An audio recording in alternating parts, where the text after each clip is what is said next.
Bonjour chers amis Balance et bienvenue sur cet horoscope de septembre 2023 que nous allons analyser ensemble avec le concours de l'Auriacle, mon petit bijou, voilà, qui vient me filer un coup de pouce dans cette aventure, pour tous les 12 signes évidemment, dans un tirage à chaque fois à 6 cartes que nous allons voir ensemble.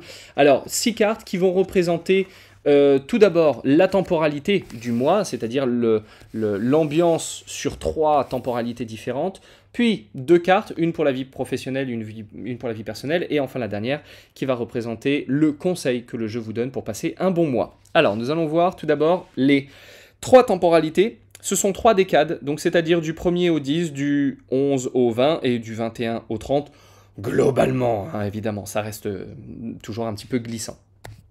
Alors, on va voir. Pour vous, les balances, première décade de septembre, à quoi ça ressemble? Hop, c'est par ici, viens par là. Voilà.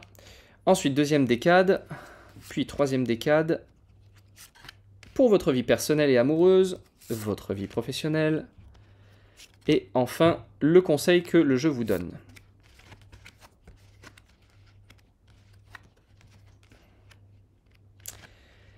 Eh bien, on va dire que c'est un mois particulièrement agité pour vous les balances. Ok, nous attaquons avec la carte des tâches pour la première décade. Alors, la carte des tâches, c'est une carte qui nous invite à nous poser des questions sur la manière dont on voit le monde et la manière dont on peut interpréter ce qui est. C'est-à-dire qu'on n'est pas capable, alors personne n'est capable, hein, évidemment, personne n'est capable de prendre ce qui est pour ce que c'est. On ne fait jamais que voir les choses au travers du propre filtre qu'on a sur les yeux. Sauf que là, cette fois-ci, vous allez avoir besoin de vous interroger, ou vous allez vous interroger. C'est pas vous avez besoin, c'est pas un conseil, mais vous allez certainement passer par le fait de vous interroger sur quels sont les filtres d'appréciation que j'ai, quelles sont les choses que j'anticipe alors qu'il n'y a pas de raison, quelles sont les choses que je crains alors qu'il n'y a aucun facteur qui peut faire que, quelles sont les choses que j'attends alors que normalement c'est pas ça qui va me nourrir, quels sont les a priori que je peux avoir, les croyances que j'alimente, les superstitions qui me freinent. L'idée c'est ça, c'est quoi cette espèce d'amas un peu bizarroïde que j'ai à l'intérieur et qui va faire que entre moi et quelqu'un qui me ressemble comme deux gouttes d'eau, qui a la même vie que moi et qui est né au même endroit, au même moment, à la même heure, on va pas être les mêmes. Qu'est-ce qui va faire mon individualité? Quand je vois ça, qu'est-ce que je vois? Bah oui, peut-être que je vois un papillon, mais peut-être que je vois un livre. Voilà, je vois peut-être pas des taches d'encre sur un livre, je vois peut-être un papillon posé dessus. Je vois peut-être un livre qui représente un papillon. Voilà, on a plusieurs manières de voir les choses et de les interpréter. Et l'idée, c'est, il va y avoir cette interrogation. Je me gratte la tête et je me demande. Bah ouais, et avec tout ça. Et en fait, ces interrogations, elles nous ramènent à nous. Donc, vous allez être sur ce mois-ci, en tout cas sur cette première décade, ramené sur le fait de qui suis-je réellement? Est-ce que tout ce que j'ai dans la tête, ça me permet de réellement trouver mon confort et ma stabilité? Et est-ce que ça me rend heureux? Est-ce que je préfère avoir raison ou est-ce que je préfère être heureux? Est-ce que je préfère alimenter les choses que j'ai en tête parce qu'on me les a rentrées dedans culturellement, traditionnellement, par l'éducation, par les parents, par les accidents que j'ai pu avoir, les expériences que j'ai pu vivre? Ou est-ce que j'ai peut-être envie de neutraliser, c'est-à-dire de rendre neutre tout ça pour arriver à flotter sur ce qui vient sans forcément interpréter ce qui est indépendamment de ce que l'on pense.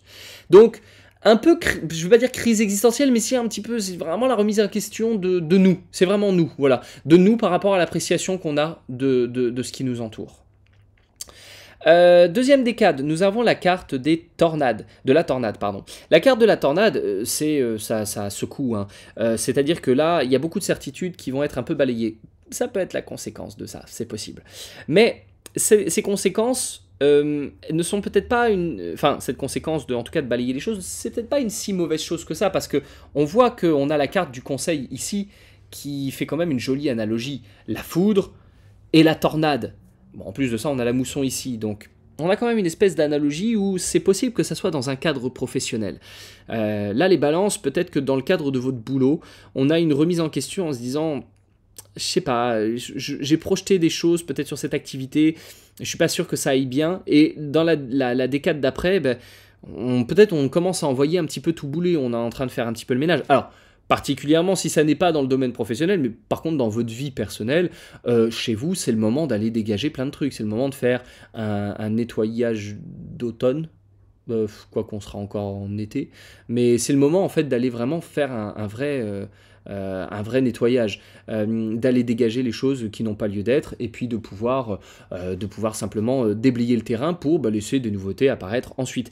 Mais on a quand même un tracé qui se fait de manière un peu logique par rapport à la vie professionnelle, et j'aurais quand même plutôt tendance à dire que c'est par là-bas que ça va se jouer. Sur la dernière décade, on retrouve la carte de l'aumône, qui est une carte qu'on a eue chez les vierges et chez les béliers lors de la première décade, et qui est l'attente, qui est l'idée de patienter. On est en demande, il y a quelque chose qui nous manque, il y a quelque chose qu'on attend, il y a quelque chose qui peut correspondre à un besoin qui n'est pas nourri parce que je ne suis pas capable de le nourrir par moi-même. Donc je vais soit être là à attendre couillonnement, un peu comme une vache qui regarde passer les trains, que ça vienne, ou alors je vais aller faire la demande aux personnes qui ont les moyens de m'aider, simplement qu'ils viennent m'aider. Donc cette carte-là, elle est intéressante dans cette perspective de comment est-ce que je vais me positionner par rapport à ça. Est-ce que je suis capable de dire que je ne suis pas capable de faire les choses par moi-même? Est-ce que j'ai la force d'aller demander un coup de main? Ou est-ce que je vais juste attendre que ce que j'attends descende du ciel par l'opération du Saint-Esprit, parce que ça arrive très souvent, c'est bien connu. Donc ça nous met un peu dans une condition voilà, pas forcément agréable, mais il y a quand même un changement. On a une remise en question ici, il y a quelque chose qui est brinque-ballé, et puis à la fin, on attend cette nouveauté qui débarque. Donc ça peut être intéressant que ce processus de nettoyage qui est en train de se mettre en place donne lieu effectivement à une demande peut-être concrète auprès de quelqu'un qui aurait les moyens de vous aider. Dans votre vie personnelle, on a la carte du zénith. C'est drôle parce qu'elle s'oppose pas mal à la carte de la mousson, parce que ce sont deux cartes de haute intensité, mais il y en a une qui va vers le haut, l'autre qui va vers le bas, il y en a une qui est aride, l'autre qui est très très très humide, donc on a vraiment deux tonalités totalement différentes. La carte du zénith dans le domaine de la vie personnelle, c'est quand on arrive un peu au summum, au maximum, ce qu'on appelle l'acmé. Là, on est dans un état où ça fonctionne du feu de Dieu, on densifie les choses, on vit avec beaucoup de sensations. Sauf que ce beaucoup de sensations, si dans votre vie de couple, le terreau était fertile aux engueulades, ce sont les engueulades qui vont monter encore plus vite et encore plus fort. Voyez ? En fait, c'est quelque chose qui a un processus un peu plutonien de transformation et d'évolution, mais vers quelque chose de très très puissant et de très zénithal, c'est le cas de le dire. Donc on a tout ce qui peut être... on avait un bon élan, super, ça va prendre un essor agréable. Au contraire, c'était un petit peu en dents de scie et il y avait un peu de friture sur la ligne, ça risque de s'accentuer un chouïa et pas de manière très agréable, vous voyez ? Ici, dans le domaine professionnel, on a un peu la même chose, mais dans une autre tonalité, où là, la carte de la mousson, c'est la période de forte intensité, mais de courte durée, durant laquelle on se débarrasse, on nettoie, on vide, ou alors c'est la douche écossaise. On se prend une douche froide à un moment donné, ça ne dure pas, mais c'est quand même vachement fort. C'est quelque chose d'un peu uranien, vous voyez.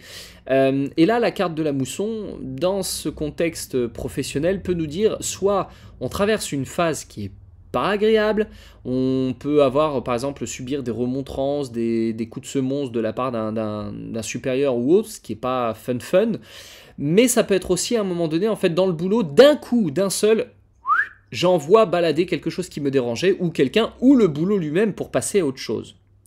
Et ça me ramène à la carte centrale qui est le conseil. Le conseil qu'on vous donne, c'est la foudre.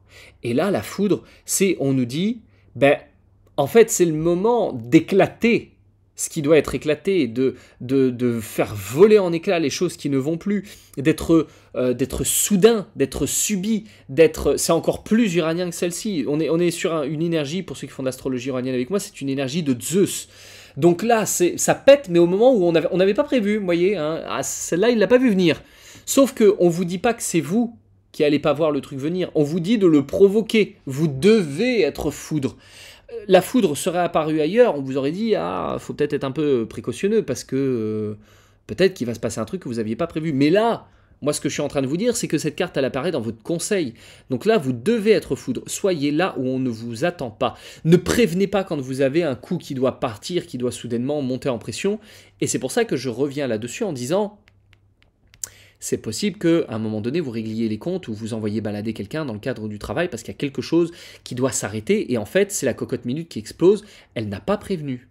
Dans le cadre de la vie amoureuse, là où ça peut être plus intéressant, c'est si vous acceptez dans votre vie amoureuse de mettre un peu de piquant, un peu de piment, de mettre de la surprise dans votre vie de couple. Vous ne prévenez pas l'autre et ça va faire monter en intensité la vie amoureuse qui d'un coup peut devenir sympa. Ok ? Voilà pour vous, chers amis Balance. Je vous souhaite en tout cas un excellent mois de septembre. On se retrouve bientôt et d'ici là, prenez soin de vous.